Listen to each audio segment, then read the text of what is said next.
മഹാന്മാരായ പണ്ഡിതന്മാര് പഠിപ്പിച്ചില്ലേ, ഹഫറുൽ ബിരി, കിണർ കുഴിക്കുന്നത്. സാധുക്കൾക്ക് കിണർ കുഴിച്ചു കൊടുക്കുക. അത് നമുക്ക് ഉപകരിക്കുന്ന, ഖബറിലേക്ക് ഉപകരിക്കുന്ന ഒന്നാണ്. കണ്ടില്ലേ ബഹുമാനപ്പെട്ട സഅദ് റളിയല്ലാഹു അൻഹു, അവിടുത്തെ ഉമ്മ പെട്ടെന്നല്ലേ മരണപ്പെട്ടു പോയത്. എന്റെ ഉമ്മ പെട്ടെന്ന് വഫാത്തായി പോയി നബിയെ. ഞാൻ ഉമ്മാന്റെ ഹദറത്തിൽ ഉണ്ടായിരുന്നില്ല, പുറത്തുപോയ സമയത്താണ്. സംസാരിക്കാൻ ഉമ്മാന്റെ ഹദറത്തിൽ ഞാൻ ഉണ്ടെങ്കിൽ എന്തെങ്കിലൊക്കെ സ്വതക്ക ചെയ്യാൻ വേണ്ടി നിർദ്ദേശിക്കുമായിരുന്നു. ഞാൻ ഉമ്മാന്റെ പേരിൽ സ്വതക്ക നൽകട്ടെയോ, ഉമ്മാക്ക് ഫലിക്കുമോ, ഉപകരിക്കുമോ? നബി സല്ലല്ലാഹു അലൈഹി വസല്ലമ തങ്ങൾ പറഞ്ഞു, അതേ ഉപകരിക്കും. എന്താ നബിയെ ഞാൻ ചെയ്യാ നല്ല സ്വതക്ക? തങ്ങൾ പറഞ്ഞു, അൽമാഉ, വെള്ളമാണ്. ഒരു കിണർ കുഴിച്ചിട്ട് മഹാനവറുകൾ പറഞ്ഞു, ഹാദിഹി ലി ഉമ്മി സഅദിൻ, ഇതെന്റെ ഉമ്മാക്കുള്ള കിണറാണ്. സഅദ് റളിയല്ലാഹു അൻഹു ഉമ്മാന്റെ പേരിൽ ഒരു കിണറങ്ങ് കുഴിച്ചു നൽകി. കിണർ കുഴിച്ചു നൽകുന്നത്, സാധുക്കൾക്ക് ഉപകരിക്കാൻ വേണ്ടി നൽകുന്നത്, അത് ആഖിറത്തിലേക്ക് ഒറ്റക്ക് കിടക്കുന്ന ജീവിതത്തിലേക്ക് വലിയ ഉപകാരമാണ്. ഔ ഇജ്റാഉ നഹ്രി, അല്ലെങ്കിൽ സഹോദരങ്ങളെ, ഒരു വെള്ളത്തിന്റെ ചാലു പോകാൻ, ഒരു പൈപ്പ് പോകാൻ നല്ല സ്ഥലം ഒരുക്കി കൊടുക്കുന്നത്, വിട്ടുകൊടുക്കുന്നത്, അതൊക്കെ ഉപകാരമാണ്. വലിയ ഉപകാരമാണ്. ആളുകൾക്ക് എന്തെങ്കിലുമൊക്കെ ഉപകാരം ചെയ്യാന്ന് പറഞ്ഞാൽ, നമ്മളെ പറമ്പിലൂടെ ഒരു വെള്ളപ്പൈപ്പ് ഇങ്ങനെ ഇതിലൂടെ പോകാൻ പറ്റൂല. അപ്പൊ വെള്ളപ്പൈപ്പ് അപ്പുറത്തും ഇപ്പുറത്തും ഇങ്ങനെ മുട്ടി നിൽക്കുകയാണ്. 8 മാസം തർക്കം തീരുന്നില്ല. അപ്പൊ അപ്പുറത്തുള്ള ആൾക്കാർ ഇപ്പുറത്തുള്ള ആൾക്കാർ ഒരുപോലെ ദ്വേർക്കുന്നു. പഠിച്ചോനെ, വെള്ളം ജനങ്ങൾക്ക് കിട്ടാതാകുന്നതിന് ഇയാളാണ് തടസ്സെങ്കിൽ ഇയാളെ പരിക്കൊന്നും ഏൽപ്പിക്കാതെ പെട്ടെന്ന് കൊണ്ടുപോകണം. സ്ഥലം തീരുമാനാകൂ. അല്ലാതെ ആ പൈപ്പ് പോരണ്ടേ? ഒരടിയിലൂടെ ഒരു പൈപ്പ് പോകാനാണ് അത്ര തർക്കം. ഒരു വെള്ളത്തിന്റെ പൈപ്പല്ലേ, ജനങ്ങൾക്കുള്ള ഉപകാരല്ലേ? ആ പൈപ്പിലൂടെ വെള്ളം ഇങ്ങനെ കുടിച്ചുകൊണ്ടിരിക്കുന്നു, പോയിക്കൊണ്ടിരിക്കുന്നു. എത്ര ഉപകാര കിട്ടുന്നത് ഖബറിലേക്ക്? ഒരുപാട് ഉപകാരം കിട്ടും. ബൈത്തുല്ലിൽ ഗരീബി ബനാഹു യഅ്വി ഇലൈഹി ഔ ബിനാഉ മഹല്ലി ദിക്രി. സാധുക്കൾക്ക് വേണ്ടി താമസിക്കാൻ നല്ലൊരു വീടുണ്ടാക്കി കൊടുക്കുക. അള്ളാഹു നൽകിയ സമ്പത്തിൽ നിന്ന് പാവപ്പെട്ട ആളുകൾക്ക് വേണ്ടി ഭവനം നിർമ്മിച്ചു കൊടുക്കുക. ദിക്ർ ചൊല്ലാനുള്ള കേന്ദ്രം, പള്ളിയും മദ്രസയും സ്ഥാപനവും ഒക്കെ ആ പറഞ്ഞതിൽ പെട്ടു. ബിനാഉ മഹല്ലി ദിക്രി, ദിക്ർ ചൊല്ലാൻ വേണ്ടി മാത്രമുള്ള ദിക്ർ ഖാനകളുണ്ട്. തമിഴ്നാട്ടിലും മറ്റൊക്കെ പോയാൽ കാണാ ദിക്ർ ഖാന. അത് വർത്തമാനം പറയാൻ വേണ്ടി ചാവി തരൂല, ദിക്ർ ചൊല്ലാനാണ്. വർത്തമാനം പറഞ്ഞാൽ നല്ല കേൾക്കും വേണ്ടി വരും, കേട്ട് വരേണ്ടി വരും. ഷാറിലെ നല്ല വർത്താനം വേറെ. ദിക്ർ ചൊല്ലാൻ ചാവി തരും. അതിൻ്റെ ഉള്ളിൽ കയറിയ ഒരു കലാപം പറയാൻ പാടില്ല. കയറി ഇരിക്കുക, ദിക്ർ ചൊല്ലുക, ദ്വാരക്ക, ഇറങ്ങ, പൂട്ട, ചാവി കൊടുക്കുക. അത് ദിക്റെല്ലാം വേണ്ടി ഉണ്ടാക്കിയതാണ്, ദിക്ർ ഖാനകളാണ്. ഈ മദ്രസയിലും അതുപോലെ തന്നെ ദർസിലും ഇതിലൊക്കെ പഠിപ്പിക്കുന്നത് ദിക്റുകളാണ്. ഇൽമു മുഴുവനും ദിക്റല്ലേ? അല്ലാഹുവിന്റെ ദിക്റുകളാണ്, ഖുർആനോത്തുകളാണ്. പള്ളി, മദ്രസ, സ്ഥാപനങ്ങൾ, ദർസ്, അതൊക്കെ സംവിധാനിക്കുന്നത് അതിന്റെ ഭാഗമാണ്.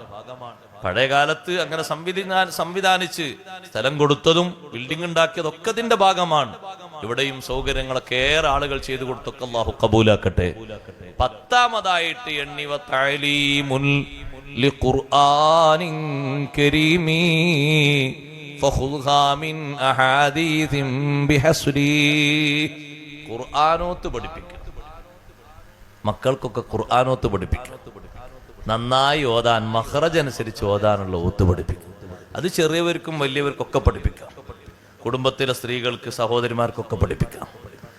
ഖുർആൻ അറിയുന്ന ആള് മറ്റുള്ളവർക്ക് ഓതാൻ പഠിപ്പിക്കാം. ബാപ്പമാര്, ഉമ്മമാര് മക്കൾക്ക് ഖുർആനോത്ത് പഠിപ്പിക്കാം. ഉസ്താദുമാര് ചെയ്യുന്ന കർമ്മങ്ങളിൽ ഏറ്റവും മുഖ്യമായ കർമ്മമാണത്, തഅലീമുൽ ഖുർആൻ. ഖുർആനോത്ത് പഠിപ്പിക്കുക എന്നുള്ളത് ഇവർ ചെയ്യുന്ന അമലുകളിൽ ഏറ്റവും മുഖ്യമായതാണത്. അത് 1ാം ക്ലാസ് മുതലുള്ള ഉസ്താദ് ആ അക്ഷരങ്ങളൊക്കെ പഠിപ്പിച്ച്, പിന്നെ അത് മൊഴിയാനുള്ള മൊഴിമാറ്റങ്ങളൊക്കെ പഠിപ്പിച്ച്, കൂട്ടി വായിക്കാനും കൂട്ടി എഴുതാനൊക്കെ പഠിപ്പിച്ച്, പിന്നെ അതിന്റെ റസ്മുൽ ഉസ്മാനിന്റെ ശൈലി പഠിപ്പിച്ച്, ഇതൊക്കെ ഓരോ തരത്തിലാണ്. അപ്പൊ ഓരോന്നിലേക്ക് ആവശ്യമുള്ളതാണ്. എല്ലാത്തിനും കൂലി കിട്ടും. ഖുർആൻ പഠനത്തിന്റെ ഭാഗമാണത്. അതിനോടൊപ്പം ഉപ്പമാരൊക്കെ മക്കളെ ഖുർആനോത്ത്, ഉമ്മമാരൊക്കെ ഇരുന്ന് കേൾക്കണം. തെറ്റില്ലാതെ അവർ ഓതാൻ പഠിപ്പിച്ചടിച്ചിട്ടുണ്ടോ ഇല്ലേ എന്ന് ഖലീഫ ഉമർ ഇബ്നു അബ്ദുൽ അസീസ് റളിയല്ലാഹു അൻഹു കേട്ടിരുന്നത് പോലെ എല്ലാ വെള്ളിയാഴ്ചയും മഹാനവറുകൾ പ്രത്യേക സമയം നീക്കി വെച്ചിരുന്നു മക്കളെ ഓത്ത് കേൾക്കാൻ. ഉസ്താദിന്റെ അടുക്കൽ നിന്ന് കുട്ടികളെ വീട്ടിലേക്ക് കൊണ്ടുവരുന്നൊരു ദിവസമാണത്. മുഅല്ലിമിനോട് പറയും, വെള്ളിയാഴ്ച കുട്ടികളെ ഒന്ന് ഇങ്ങോട്ട് പറഞ്ഞേക്കണം, അവർ ഓതി പഠിച്ചത് എനിക്കൊന്ന് കേൾക്കാനാണ്. ഉമർ ബിൻ അബ്ദുൽ അസീസ് റളിയല്ലാഹു അൻഹുവിന്റെ മുന്നിൽ മക്കൾ വരുമ്പോ മൂത്ത ആള് മുതിർന്ന ആള് ആദ്യം വരുന്നു, ഓതിക്കൊടുക്കുന്നു. പിന്നെ രണ്ടാമത്തെ ആള് വരുന്നു, ഓതിക്കൊടുക്കുന്നു. മഹാനവർകൾ ഇരുന്നിട്ട് അവരെ ഓത്തൊക്കെ ശരിയായ നിലക്ക് വീക്ഷിക്കുന്നു, ശ്രദ്ധിക്കുന്നു, തെറ്റുകളും മറ്റൊക്കെ തിരുത്തി കൊടുക്കുന്നു. ആ ഒരു ശൈലി സ്വീകരിക്കണം. അതും താലീമിന്റെ ഭാഗമാണ്. സഹോദരങ്ങളെ, നമുക്കും ആ പഠിപ്പിച്ച കൂലി ലഭിക്കുമല്ലോ. ഉപ്പമാര് ഉമ്മമാര് മക്കൾക്ക് ഖുർആനോത്ത് പഠിപ്പിക്കണം. കുട്ടികൾക്ക് ഖുർആനോത്ത് പഠിപ്പിച്ചെങ്കിലേ മക്കള് സ്വാലിഹീങ്ങളായി കിട്ടൂ.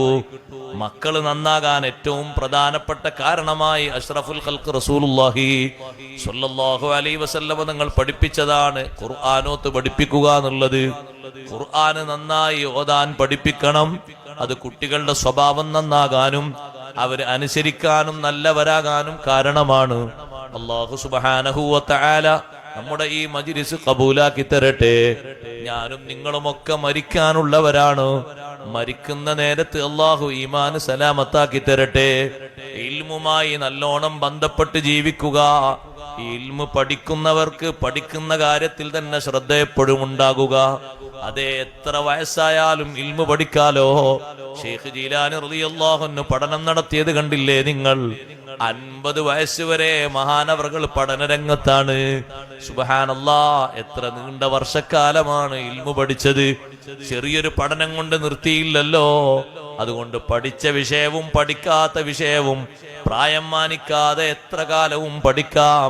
വായിക്കുന്നതും കേൾക്കുന്നതും ശ്രദ്ധിക്കുന്നതുമൊക്കെ പഠനത്തിന്റെ ഭാഗമായി ജീവിതത്തിൽ ഓരോ ദിവസവും ഓരോ മസലയോ ഓരോ ഹദീസോ ഓരോ ചരിത്രമോ വായിച്ച് കേട്ട് ശ്രദ്ധിച്ച് പഠിച്ച് വിലയിരുത്തി അത് മനസ്സിൽ സൂക്ഷിക്കുക.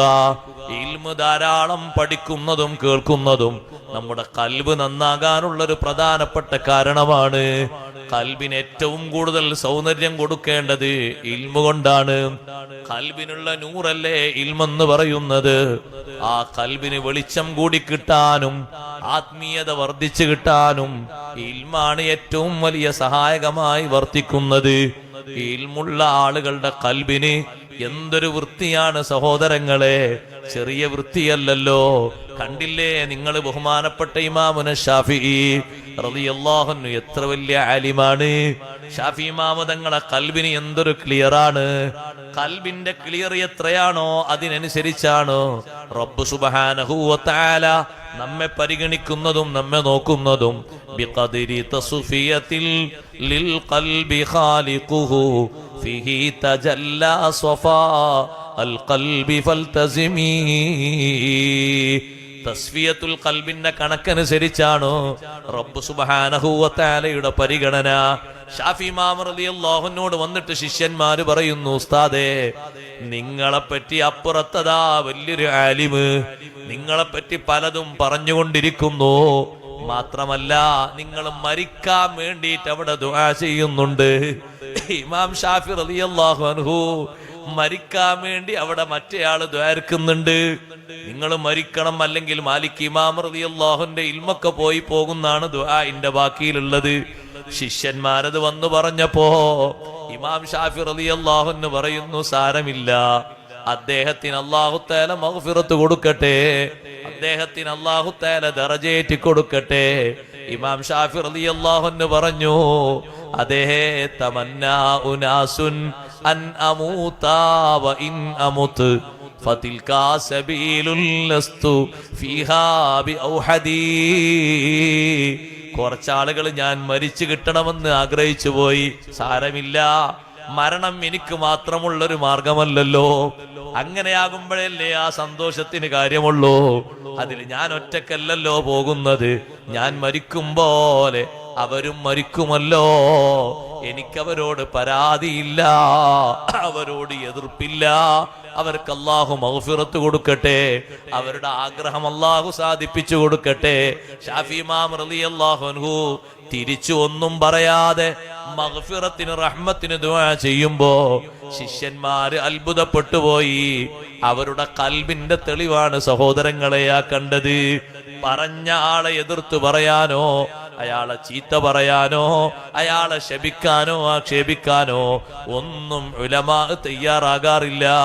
കണ്ടില്ലേ നിങ്ങൾ ഉലമാഇനെ അപഹസിക്കുന്ന, ചീത്ത പറയുന്ന, എതിർക്കുന്ന, കുറവുകളും കുറ്റങ്ങളും മാത്രം നോക്കിയിട്ട് രാവും പകലും തള്ളി നീക്കുന്ന എത്രയോ സാധനങ്ങളെ കാണാം. പക്ഷേ നമുക്ക് അവരോട് പരിതാപകരമേ ഉള്ളൂ. അല്ലാഹു തആല അവർക്ക് ഖൈറ് നൽകട്ടെ, മഗ്ഫിറത്തും മർഹമത്തും നല്ല മാർഗവും നൽകിയിട്ട് നന്നാക്കി കൊടുക്കട്ടെ.